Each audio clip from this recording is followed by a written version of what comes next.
కొంపాలిలోని palm Meadows విల్లాలో సోదాలు జరుగుతున్నాయి. మల్లారెడ్డి కాలేజీకు మంత్రి మల్లారెడ్డి కొడుకు మహేందర్ రెడ్డి డైరెక్టర్ గా ఉన్నారు. మైసమ్మగూడ మేడ్చల్లో ఉన్న మల్లారెడ్డి ఇంజనీరింగ్ కాలేజీలోనూ సోదాలు సాగుతున్నాయి.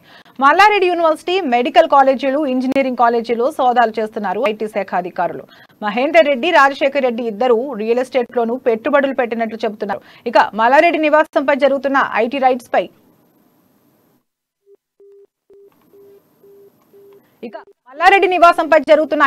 పై తాజా సమాచారం మా ప్రతినిధి ప్రణయ్ లైవ్ లో అందిస్తారు.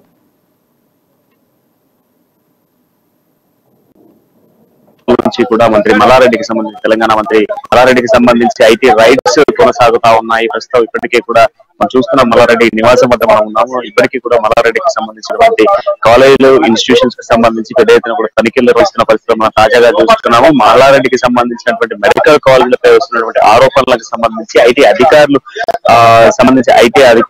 అయితే సోదాలు నిర్వహిస్తున్న పరిస్థితులు అయితే కనబడుతున్నాయి. మల్లారెడ్డికి సంబంధించి ఒక బ్యాంక్ కి సంబంధించి బల్లాపూర్ లో ఉన్నటువంటి బ్యాంక్ కి సంబంధించినటువంటి బ్యాంక్ క్రాంతి ప్రైవేట్ బ్యాంక్ కి సంబంధించినటువంటి లావాదేవీలకు సంబంధించిన అంశాలలో క్లియర్ గా కూడా వాటికి సంబంధించిన లావాదేవీలను ఎంక్వైరీ చేసేందుకు అధికారులు అయితే సోదాలు నిర్వహిస్తున్న పరిస్థితులు అయితే కనబడతా ఉన్నాయి. ఇక్కడ చూడొచ్చు మనం ఏదైతే కూడా ఇప్పటికే అధికారులంతా సోదాలు నిర్వహిస్తున్నారు. ఢిల్లీ నుంచి వచ్చినటువంటి ప్రత్యేక బృందాలు ఉదయం నుంచి కూడా సోదాలు నిర్వహిస్తున్న పరిస్థితి కనబడతా ఉన్నాయి. మంత్రి మల్లారెడ్డికి సంబంధించి దాదాపు ఇప్పటి వరకు సుశీల్ రెడ్డి అనేటువంటి వ్యక్తి మల్లారెడ్డికి సంబంధించినటువంటి కొన్ని కాలేజెస్ ను చూస్తున్నటువంటి వ్యక్తి, కొన్ని కాలేజీలకు సంబంధించినటువంటి వ్యక్తికి దగ్గర నుంచి కూడా దాదాపు సుమారుగా 2 కోట్ల రూపాయల వరకు కూడా వసూలు చేసినట్టుగా తెలుస్తుంది. 2 కోట్ల రూపాయల వరకు దొరికినట్టుగా కూడా అధికారులకు దొరికినట్టుగా తెలుస్తా ఉన్నది. అంతేకాకుండా త్రిశూల్ రెడ్డి ఏదైతే మల్లారెడ్డికి సంబంధించినటువంటి పలు కాలేజీలు కూడా నడిపిస్తున్నట్టుగా తెలుస్తా ఉంది. తెల్లవారుజాము నుంచి కూడా త్రిశూల్ రెడ్డి ఇంట్లో నివాసంలో పెద్ద ఎత్తున కూడా తనిఖీలు నిర్వహించిన నేపథ్యంలో ఇప్పుడు ప్రస్తుతానికి దొరికినటువంటి 2 కోట్లతో పాటుగా మరికొంత ఇటు రాజేశ్వర్ రెడ్డి ఏదైతే మల్లారెడ్డికి సంబంధించిన అల్లుడు రాజేశ్వర్ రెడ్డితో సహా పలువురు బంధువుల ఇళ్లలో కూడా పెద్ద ఎత్తున కూడా తనిఖీలు అయితే నిర్వహిస్తూ ఉన్నారు. ఐటీ అధికారులు ప్రత్యేక బృందం ద్వారా సోదాలు అయితే నిర్వహిస్తున్న పరిస్థితులు అయితే మనం ప్రత్యేకంగా చూస్తున్నాం. మల్లారెడ్డికి సంబంధించిన కుమారుడు మహేందర్ రెడ్డి ఇంట్లో కూడా ఉదయం నుంచి కూడా ఐటీ సోదాలు నిర్వహిస్తున్నారు. మహేందర్ రెడ్డికి సన్నిహితంగా ఉన్నటువంటి వ్యక్తి సంతోష్ రెడ్డి అనేటువంటి వ్యక్తికి సంబంధించిన ఇంట్లో కూడా ఇప్పుడు అధికారులు అధికారికంగా కూడా కొంత వాళ్ళ ఇంటికి వెళ్ళి తలుపులు ఉన్నప్పటికీ కూడా డోర్స్ ఓపెన్ చేయట్లేదు అంటూ కూడా చెప్తున్న పరిస్థితులు అయితే కనబడతా ఉన్నాయి. మరి వాళ్ళకి సంబంధించి డోర్స్ ఓపెన్ చేయట్లేదు అంటూ కూడా పెద్ద ఆరోపణలు ఎదుర్కొంటున్న పరిస్థితులు అయితే కనబడతా ఉన్నాయి. అయితే ఆ డోర్లకు సంబంధించినటువంటి నేపథ్యంలో మల్లారెడ్డికి సంబంధించి ఓపెన్ చేయట్లేదు, ఆ తలుపులు కూడా బద్దలు కొడతామంటూ కూడా చెప్తున్న పరిస్థితులు అయితే తాజాగా కనిపిస్తా ఉన్నాయి. మల్లారెడ్డికి సంబంధించి ఇప్పుడే పెద్ద ఎత్తున కూడా మల్లారెడ్డి వివాదానికి సంబంధించి కాలేజీలు, కళాశాలకు సంబంధించినటువంటి ఆరోపణలు అయితే పెద్ద ఎత్తున ఎదుర్కొన్న పరిస్థితి అయితే కనబడతా ఉన్నాయి. మల్లారెడ్డికి సంబంధించి అనేక మంది కార్యకర్తలు కావచ్చు వాళ్ళందరూ కూడా వచ్చి వెళ్తూ ఉన్నటువంటి పరిస్థితులు అయితే మనం చూస్తున్నాము. అంతేకాకుండా మల్లారెడ్డికి సంబంధించినటువంటి డాక్యుమెంట్ డాక్యుమెంట్స్ అన్ని కూడా వెరిఫికేషన్ చేస్తున్న పరిస్థితి అయితే తాజాగా చూస్తున్నాం. మల్లారెడ్డికి సంబంధించిన ఇంజనీరింగ్ కాలేజ్లు కావచ్చు, అదేవిధంగా ఇన్స్టిట్యూషన్స్ కావచ్చు, మొత్తం అన్ని కలిపి కూడా 14-15 డెంటల్ కాలేజ్, మెడికల్ కాలేజ్ కావచ్చు, అదేవిధంగా యూనివర్సిటీస్ కావచ్చు, అలాగే అనేక విషయాలలో కూడా మల్లారెడ్డికి సంబంధించినటువంటి వాళ్ళు అధికారులు అయితే డైరెక్టర్లు పెద్ద ఎత్తున కూడా ఆయన సంబంధించినటువంటి పలు ఐటీ రైట్స్ సంబంధించినటువంటి లావాదేవీలకు సంబంధించి, అదేవిధంగా మెడికల్ కాలేజ్ కి సంబంధించి ప్రధానంగా చూసుకున్నప్పటికీ మెడికల్ కాలేజీలకు సంబంధించినటువంటి లావాదేవీల విషయంలో కూడా పెద్ద ఎత్తున కూడా తనిఖీలు నిర్వహించినట్టుగా తెలుస్తా ఉంది. అంతేకాకుండా దాదాపు ఇప్పటి వరకు కూడా 4 కోట్ల వరకు కూడా 4 కోట్ల వ్యవధిలో కూడా డబ్బులు దొరికినట్టుగా కూడా అధికారులు అయితే చెప్తున్నారు. అధికారికంగా లెక్కలు బయటికి రావాల్సి అయితే కనబడతా ఉంది. అధికారికంగా కూడా ఇప్పటికీ 4 కోట్ల రూపాయల వరకు కూడా బయటికి రావాలి అన్న విషయాలు అయితే స్పష్టంగా అర్థమవుతుంది. మొత్తంగా మల్లారెడ్డికి సంబంధించినటువంటి వివాదం అయితే ఏర్పడుతున్న పరిస్థితి అయితే కనబడుతున్నాయి.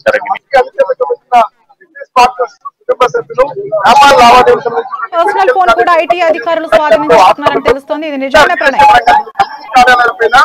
అంటే ఐటీ అధికారులు ఉదయం రాగానే ఆయనకు సంబంధించిన పర్సనల్ ఫోన్ అయితే స్వాధీనం చేసుకున్నారు. ఎందుకంటే ఆయనకు సంబంధించినటువంటి పర్సనల్ ఫోన్ లో ఏదైతే ఎవరికైనా సమాచారాన్ని ఇచ్చేటువంటి అవకాశం ఉంటుంది కనుక ఆ అవకాశం లేకుండా కూడా ఆయనకు సంబంధించినటువంటి ఫోన్ అయితే పోలీసులు స్వాధీనం చేసుకున్న పరిస్థితులు అయితే ఉన్నాయి. వారికి సంబంధించినటువంటి ఫోన్ తీసుకోవడం పాటుగా దాని నుంచి ఎటువంటి డేటాను అయితే సేకరించేటువంటి అవసరం అయితే లేదని చెప్పాలి. దానికి సంబంధించినటువంటి కేవలం ఎవరికి ఇతరులకు ఇన్ఫర్మేషన్ ఇవ్వకుండా దాంట్లో ఉన్నటువంటి వాళ్ళు వాట్సాప్ డేటా కావచ్చు కొన్ని ఎంక్వైరీ చేసేటువంటి అవకాశాలు ఉన్నాయి. తరంగిణి ఫోన్ నుంచి ఐటీ అధికారులు ఎలాంటి సమాచారం రాబట్టే అవకాశాలు ఉన్నాయని తెలుస్తుంది. ఈ ఫోన్ నుంచి ఖచ్చితంగా కూడా కొన్ని అంశాలు మనం చూసుకున్నట్లయితే ఏదైనా పీడిఎఫ్ డాక్యుమెంట్స్ కావచ్చు, దాంతో పాటుగా పీడిఎఫ్ కి ఉన్నటువంటి కొన్ని డాక్యుమెంట్స్ తో పాటు ప్రధానంగా కొన్నిటి విషయాలలో మనం చూసుకుంటే అన్ని కూడా అందులో నుంచి ఎంక్వైరీ చేసేటువంటి అవకాశాలు అయితే ప్రధానంగా కనబడతా ఉన్నాయి. ఐటీ అధికారులకు సంబంధించి పెద్ద ఎత్తున కూడా ఇప్పటికే మల్లారెడ్డికి సంబంధించినటువంటి సన్నిహితులందరూ కూడా వచ్చి వెళ్తూ ఉన్నారు. మల్లారెడ్డికి సంబంధించినటువంటి వివాదం జరుగుతూ ఉంది. మల్లారెడ్డికి సంబంధించి పొద్దు నుంచి కూడా జరుగుతూ ఉంది ఐటీ. మరి మీరు ఎలా దీన్ని చూస్తారు? లేదంటే ఇది కావాలని ప్రతిపక్ష బీజేపీ పార్టీ చేస్తున్నటువంటి నాటకం తప్ప మా నాయకుడు అసలు ఆయనకి ఎటువంటి బిజినెస్ లకు కూడా ఆయనకేం సంబంధం లేదు. వాళ్ళ కొడుకులు, వాళ్ళ అల్లుడు వాళ్ళు ఉన్నారు కానీ ఆయన ఎటువంటిది కూడా లేదు. ప్రజలలో గెలిచి రావాలి తప్ప ఇట్లాంటి ఐటీ ఈడీ దాడులకు భయపడేది లేదని మా ముఖ్యమంత్రి వీళ్ళే దానికి సమాధానం చెప్తాడు. ప్రజలు కూడా సమాధానం చెప్తారు. ఏదైనా రేపు మీరే చూస్తుంటారు. సో మొత్తంగా మల్లారెడ్డికి సంబంధించినటువంటి కార్యకర్తలు కూడా పెద్ద ఎత్తున కూడా ఇంటి వద్దకు చేరుకుంటున్న పరిస్థితులు అయితే కనబడుతున్నాయి. వాళ్ళందరూ కూడా పెద్ద ఎత్తున ఆయన ఇంటి నివాసం వద్ద చేరుకుంటున్న పరిస్థితులు అయితే మనం చూస్తున్నాము. మంత్రి మల్లారెడ్డికి సంబంధించి కేవలం ఆయన రాజకీయ పరంగానే ఉన్నారు, ఎటువంటి విషయాలలో కూడా ఆయన ఎంటర్ కాలేదంటూ కూడా చెప్తున్న పరిస్థితులను మనం క్లియర్ గా చూస్తున్నాము. మల్లారెడ్డికి సంబంధించి కేవలం మల్లారెడ్డికి సంబంధించిన బిజినెస్ లన్నీ కూడా తన కొడుకులు, దాని పాటుగా తన అల్లుడు, కూతురు మాత్రమే వాళ్ళే చూసుకుంటారంటూ కూడా మంత్రికి సంబంధించినటువంటి అంశాలు చెప్తున్న పరిస్థితులు అయితే కనబడుతున్నాయి. ఇక మల్లారెడ్డికి సంబంధించిన ఫోన్ నుంచి కీలకంగా కూడా పీడిఎఫ్ లాంటి డేటాస్ కావచ్చు, అదేవిధంగా దానికి సంబంధించిన ఫోన్ ట్రాపింగ్ సంబంధించి కావచ్చు, ఫోన్ లో ఏమైనా కాంటాక్ట్స్ కి సంబంధించిన వివరాలు సేకరించేటువంటి అవకాశాలు అయితే కనబడుతున్నాయి. తరంగిణి ప్రణయ్, దర్యాప్తు సంస్థల దాడులు ఇంకా ఎవరిపై జరిగే అవకాశాలు ఉన్నాయి? కేంద్ర టీఆర్ఎస్ నేతలను టార్గెట్ చేస్తున్నానొచ్చా?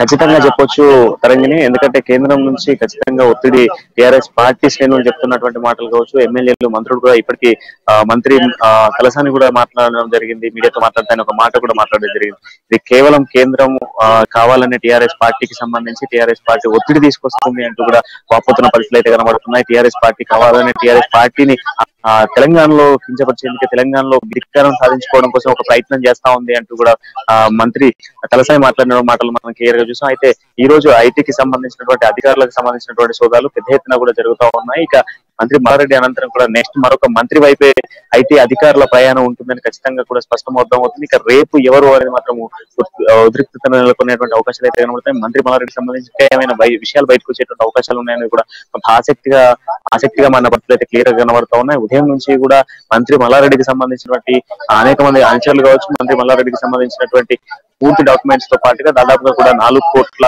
చేంజ్ వరకు కూడా ఐటీ అధికారులు స్వాధీనం చేసుకున్నట్టుగా తెలుస్తుంది. తరంగిణి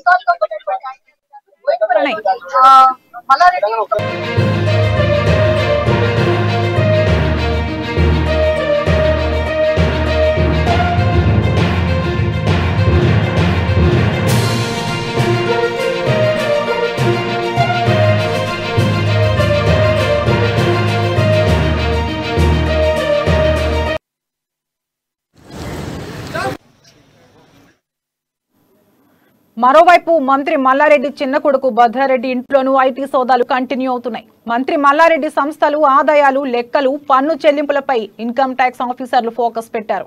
మల్లారెడ్డి సోదరుడు గోపాల్ రెడ్డి ఇంట్లో బీరువాలు లాకర్లు ఓపెన్ చేయించారు ఐటీ అధికారులు. అందులో బట్టలు ఇతర సామాగ్రి మాత్రమే ఉందని బీరువా ఓపెన్ చేసిన వ్యక్తి చెప్పినట్లు తెలిసింది.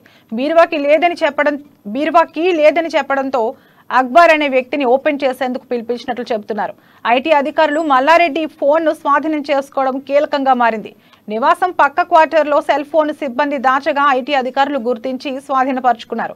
సెల్ ఫోన్ స్వాధీనపరచుకోవడంతో ఎలాంటి కీలక సమాచారం ఐటీ అధికారులు స్వీకరిస్తారనే ఆసక్తి నెలకొంది.